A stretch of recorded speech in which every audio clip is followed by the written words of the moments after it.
There's something you just mentioned that was really interesting to me, and this idea of all the Playboy magazine in your dad's cool car. You know, a lot of guys, their dad had Playboy magazine stashed somewhere, and it was like a cool thing to come across, and it's kind of funny to talk about it now, similar like Pornhub Arena. But what I want to get across is why you think it's not cool anymore. Like obviously you had the effects in your relationship. For a guy who's in denial right now, let's be blunt. It's not cool and it's not funny because you're training yourself to be turned on by a screen instead of the touch or the presence or the emotional connection of an intimate partner, whether that be man or woman. And then there's all sorts of emotional effects that come from that, difficult conversations that have to happen. It really does it can create a lot of problems. Why else isn't it cool? Well, the one thing we haven't talked about, and one that I was blind to, was the sex trafficking that goes on within porn. Yeah. And yes. Even into levels of strippers, escorts, webcam models.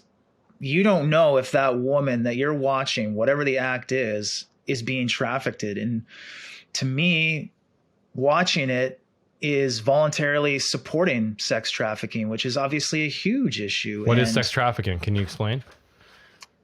To my knowledge, the definition is anytime that a woman has been taken and basically is a product and she is owned by somebody, a pimp or whoever it is, and she's been moved around, and this is she's being forced. She's being forced into this stuff. Yeah. Yeah. I should say that. Obviously, yeah, she's been taken, not necessarily hostage in some cases for sure, but she's being used and without her consent, unfortunately. And to some cases, I know some younger children that are being sex trafficked for use through obviously pedophilia stuff, but then they are in this ring, and it's really disturbing. I don't know enough about this. There was a great podcast that he was on Aubrey Marcus's podcast back about a year ago, and he was leading this cause. I don't know what it is off the top of my head. We'll put something in the description of this video, but there was more details on sex trafficking. This guy's doing a great job to fight that. So that's the one thing that I didn't look at. And now that I'm like, yeah, this is actually horrible. And the more consumption there's just more of that going to happen then. So. Yeah. Sad. Yeah. Oh man. I haven't even thought about that before. That's really interesting. And I guess even the ones that aren't trafficked, it's just a really sad existence. Like I know that these women say that they've made this choice for themselves. Often they actually come from really broken homes. And they'll tell you that they're living the dream. And you and I were just joking earlier before this episode about how there's this guy on TikTok that like walks up to people with really nice cars, like $500,000 cars, and asks them what they do for a living. And it's become really popular. He's famous. I forget his name, but now they recognize him. And like half the people he goes up to are stunning, well, beautiful looking women that are driving $300,000 to $500,000 cars. And they're like, what do you do? And they're like, social media. And he's like, no, really, what do you do? And they're like, OnlyFans, And I'm like, wow, and they're like proud of it. And so I think there's this projection or false facade of like that these women are actually living a good life and they're doing it for them. But the research shows that these women actually have really broken, sad lives and struggle with a ton of depression.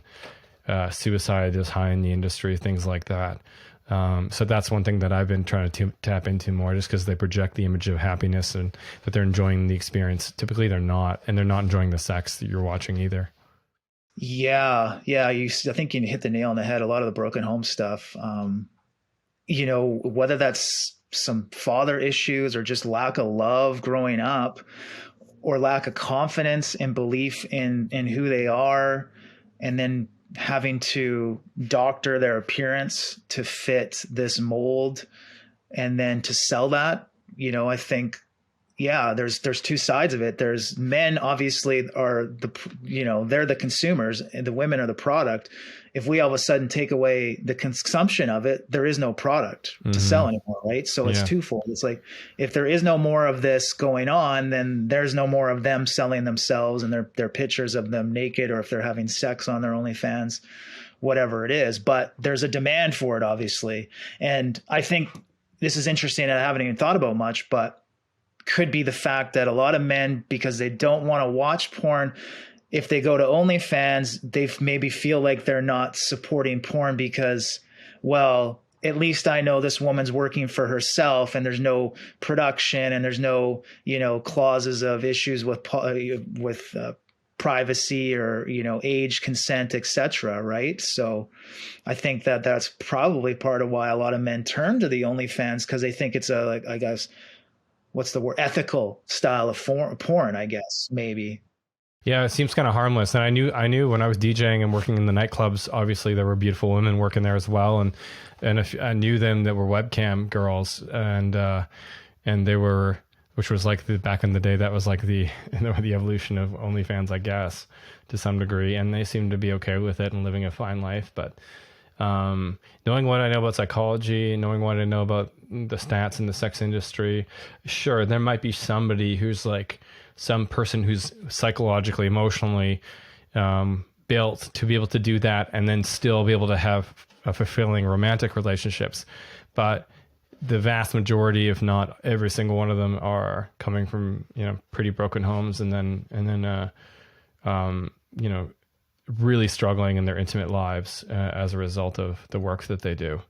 I mean, just imagine trying to carry on a relationship while you're in that work. And I know people do it, but the amount of dysfunction that must be in those homes, the amount of conflict over that kind of stuff, I raise an eyebrow. I'm like, nah, that can't be easy.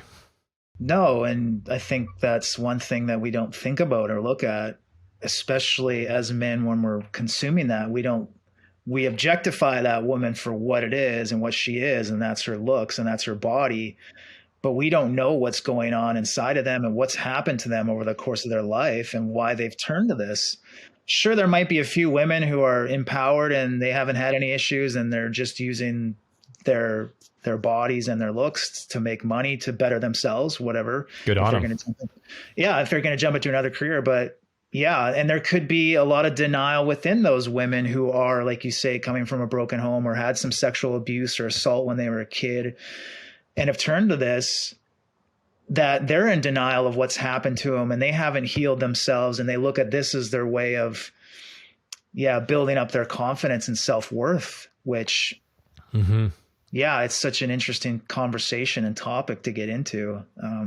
Is it really though? Are they actually feeling better? We don't, sure, like you say, they could be presenting this image on the screen, but we don't know deep down what's going on in that person's heart and soul.